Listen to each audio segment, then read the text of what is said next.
It serves as the voice of radical America, and it has pushed divisive propaganda for years now. For instance, Voice of America allegedly sanitized Hamas when the outlet neglected to note in an article in January that residents in Gaza cheered the terrorist group when it brought out coffins holding the remains of Israeli hostages, including children. Former President Joe Biden requested in March 2024 a budget increase for the 2025 fiscal year to further support the radio network. Kari, who Trump named as the VOA's next chief in December, is currently serving as a senior advisor at the U.S. Agency of Global Media. She later found out that this budget increase also meant expensive and unnecessary newswire contracts, including tens of millions of dollars in contracts with AP News, Reuters, and Agence France Presse. Just go ahead and add that to the $115 billion in estimated savings that the Trump and Doge administration have gathered for the American people, $700+ per taxpayer. Before long, we could be seeing that $5,000 Doge dividend check. Am I right, guys? So going back to our discussion, guys, these are the types of news outlets that have been covering up these Tesla takedowns as peaceful protests. We even have a clip from CNN where they literally put on the screen the words fiery, but mostly peaceful protests, all while the reporters in full riot gear and standing in front of a burning car. I mean, sure, you may as well call North Korea oppressive, but mostly democratic. Now, if this was a peaceful protest, then the riot at the Capitol is a trip to the church. That's why President Trump has been saying CNN and MSDNC, that's what he calls MSNBC. MSDNC writes 97.6% bad about him are political arms of the Democratic Party. True enough, guys, during the campaign, the Conservative Media Research Center found that 84% of Harris's coverage was positive, in sharp contrast to the 89% negative coverage of former President Donald Trump. Now, this straight from comments from reporters, anchors, and guests on NBC News, ABC News, and CBS News evening programs. So now Fox's Greg Gutfeld is saying that President Donald Trump and conservatives should remind legacy media of their faults. And it looks like this is exactly what he means to do, starting with his takedown of the state-funded news agency Voice of America. So here he is talking about the very obvious and dangerous media bias against him. Watch. And I believe that CNN and MSDNC, who literally write 97.6% bad about me, are political arms of the Democrat Party. And in my opinion, they're really corrupt and they're illegal. What they do is illegal. It makes no difference how big a victory I had. I can have the biggest victory in history.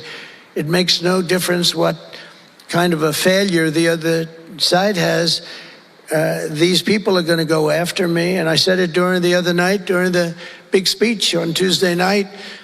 I said about Democrats, and I don't like that. I have great respect, by the way, for what Schumer did today. He went out and he said that I'm going to have to vote with the Republicans because it's the right thing to do. I couldn't believe what I heard. But, you know, I think he's going to get some credit for it. I think. Let's see what happens tonight with the big vote as it comes. But these networks and these newspapers are really no different than a highly paid political operative. And it has to stop. It has to be illegal. It's influencing judges, and it's really changing law. And it just cannot be legal. I don't believe it's legal. And they do it in total coordination with each other. And everything we do, we're restoring law, restoring order, and restoring public safety in America. That's what we want to do. And we're bringing honor and integrity and accountability back. Now, with that being said, he's declaring war on media bias, starting with the dismantling of news agency Voice of America, the U.S.'s state-funded media outlet that Trump has railed against for promoting biased media reports. Specifically, the president signed an executive order that commands the dismantling of 7 government offices, including United States Agency of Global Media, which is the parent company of Voice of America and Radio Free Europe Radio Liberty. Senior advisor at the U.S. Agency for Global Media, Kari, has already told employees to check their email for more information on their employment futures. And from what the Wall Street Journal was able to find out, employees basically received an email detailing that their employment was terminated. According to the press release from the U.S. Agency for Global Media and the agency is not salvageable. That from top to bottom, the agency is a giant rot and a burden to the American taxpayer, a national security risk for this nation, and irretrievably broken. They acknowledge that there are bright spots within the agency with personnel who are talented and dedicated public servants, but for them, this is the exception rather than the rule. House Foreign Affairs Committee Chairman Brian Mast did comment before about the VOA that American taxpayers should not be paying the salaries of Hamas apologists who sprout terrorist propaganda. This after he brought up the fact that Hamas paraded the dead bodies of innocent Israelis, including 2 children, in front of cheering crowds, and yet VOA told its employees to avoid calling Hamas and its members terrorists, except in quotes. Other stories from the government-funded news outlet that came under fire: an article in 2020 that asks, what is white privilege and who does it help? It was also criticized over publishing a story and video that was compared to a Biden campaign video in 2020 and downplaying the Hunter Biden laptop controversy that rocked the 2020 presidential campaign in its waning days. Even former employees who bashed VOA. One opinion piece from a former employee said that the news agency has essentially become a hubris-filled rogue operation, often reflecting a leftist bias aligned with partisan national media. Also, that the VOA has sought to avoid accountability for violations of journalistic standards and mismanagement. Violations of journalistic standards and mismanagement. Now, doesn't that sound like an apt description of how mainstream media has been treating President Trump? Drop a quick yes in the comments down below. Hit the like button if I'm making sense to you guys. And hey, if you haven't already, also I highly recommend subscribing to the channel, turning on all notifications for more content like this. All right, so back to the discussion, guys. Now, if you want an example of the kind of media bias that I'm talking about, then look no further than CNN describing this protest as fiery, but mostly peaceful. Watch. Christine, Laura, what you're seeing behind me is one of multiple locations that have been burning in Kenosha, Wisconsin over the course of the night. A second night since Jacob Blake was seen shot in the back 7 times by a police officer. And what you are seeing now, these images came and come in stark contrast to what we saw over the course of the daytime hours in Kenosha and into the early evening, which were largely peaceful demonstrations in the face of law enforcement. It wasn't until night fell that things began to get a little bit more contentious. Things were thrown back and forth. Police started using some of those crowd dispersal tactics like tear gas, even playing very loud sounds to push them out. And then what you are seeing, the common theme that ties all of this together, is an expression of anger and frustration over what people feel like has become an all too familiar story playing out in places from across the country, not just here in Kenosha, Wisconsin. Christine, Laura. All right. Thank you so much for that. New overnight. Now, really, guys, I especially like the fact that he's wearing a safety helmet and goggles. It would be funny if it weren't so aggravating, you know? Sirens blaring, people rushing around, fires consuming buildings, reporter dressed for combat, and the headline says, mostly peaceful. Sounds like they're in a war zone. Pretty much sums up what mainstream media is doing right now with the coverage of these Tesla takedowns all over the country. I mean, seriously, Vox called them very spirited, peaceful demonstrations when in fact, since January, criminals have assailed Tesla facilities with Mazel Tov cocktails, graffiti reading Nazi and F Musk, bullets and fire. Just a few days ago, 5 Manhattan protesters occupying a Tesla showroom were arrested for disorderly conduct and another for resisting arrest. But according to MSNBC, you protest a private company, you are labeled by the administration as a domestic terrorist. Well, not on Trump's watch. When questioned about the violent offenders, the president responded that he's going to be stopping them and that they're going to go through hell. But really, I think you guys have noticed this too. When MSNBC's friends set fire to private property, it's just and good. But when you say words they don't like, you belong in jail. You know what I mean? Well, guys, the great wealth transfer is in full effect. Our freedoms are being stolen, guys. Credit card companies are out to get us. And if you don't understand the game, well, you end up getting played by the game. Now, if you're anything like me, guys, you know, you were probably out of shape, maybe in debt, living paycheck to paycheck, and just feeling like the system is just completely taking advantage of you. I remember for a long time, I could rarely ever get any time to spend with my wife. And through trial and error and through a lot of pain, I figured out how to gain freedom and also lose a lot of weight and actually get in shape. And guys, I'm gonna be honest with you, that was a game changer. To no longer be living paycheck to paycheck, figuring out how to get the credit cards to pay me, the power of a strong credit score. I pay thousands of dollars less per year for the same house as my neighbor just because my credit is better than his is. And this is not to brag. I mean, but this is the truth. The banks are literally taking advantage of the poor. It's like the people who can least afford it, they're charging the poor what is like unofficially called a poor tax or a tax on the poor. I mean, I'm now at a point where, you know, like, number one, I don't pay for credit cards. In fact, credit card companies pay me to use their cards. And I figured out how to build a lifestyle that is just ultimately very, very healthy. I lost a tremendous amount of weight and I put on a lot of muscle. But when I was struggling, I wish I knew people who knew these things. So anyway, I decided to create a community of like-minded people who are also interested, just like me, in living better. So if you guys want to join my community, it's called the Liberty Pursuit Network. It is brand new. Come on over. I'd love to have you guys and join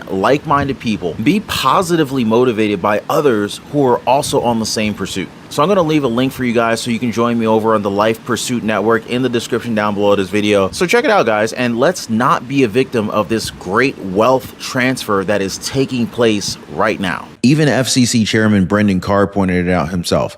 President Trump has been right on these media bias issues all along. Here, check this out. The new chairman of the FCC is Brendan Kari. Chairman Kari, thank you very much for being here. It's good to have you with us. Yeah, good to be with you. Thanks. So one of the questions that comes to my mind when I watch that piece that was cut out, and the complaint that the FCC has brought is called a news distortion complaint, correct? Yeah, that's exactly right. You know, this is an example, I think, where President Trump has been ahead of the curve. He's been ahead of it on a lot of things. He came out early and said, this thing looks like it's been pretty chopped up. And now we've been transparent with the American public. But stepping back, you know, as you indicate, I've been chair for 3 weeks, and it's been quite a difference in D.C. You know, President Trump is delivering right away, as we see on the border. We're driving down the cost of living. And he's been right on these media bias issues. And one thing that he gets that I think most people don't is there's a difference between cable programs like the one we're on right now on Fox News and broadcast TV like CBS, like ABC, like NBC. And to your point, this news distortion rule applies only to broadcast, not to cable. Why? Because broadcasts have access to a public resource, the airwaves. They were given it for free originally. It's worth billions and billions of dollars today. And so they're differently situated than cable or from other speakers.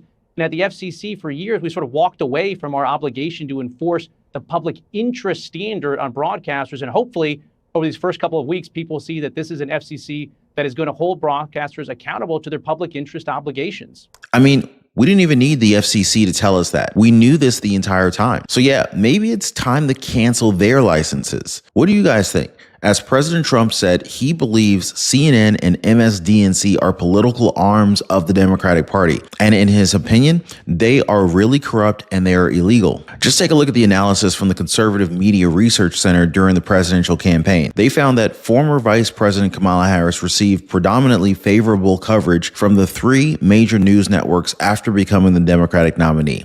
Specifically, 84% of Harris's coverage was positive, in sharp contrast to the 89% negative coverage of former President Trump. This based on comments from reporters, anchors, and guests on NBC News, ABC News, and CBS News evening programs. Minnesota Governor Tim Walz, Harris's running mate, also garnered more favorable coverage than his Republican counterpart, Senator J.D. Vance. Now, according to the study, 62% of Tim Walz's coverage was positive, while J.D. Vance received 92% negative coverage. And despite her progressive voting record in the U.S. Senate, the networks seldom labeled Harris as progressive or liberal. Instead, they focused on positive reporting. Between July 21st and August 17th, there were 192 positive statements about her large crowds, fundraising success, and polling momentum, compared to just 12 negative statements, resulting in a 94% positive score. And let's remember, guys, Kamala Harris was even avoiding formal press conferences at the time. I don't even think that she did one during her whole campaign, while former President Trump was more accessible to the media, holding multiple press conferences and interviews,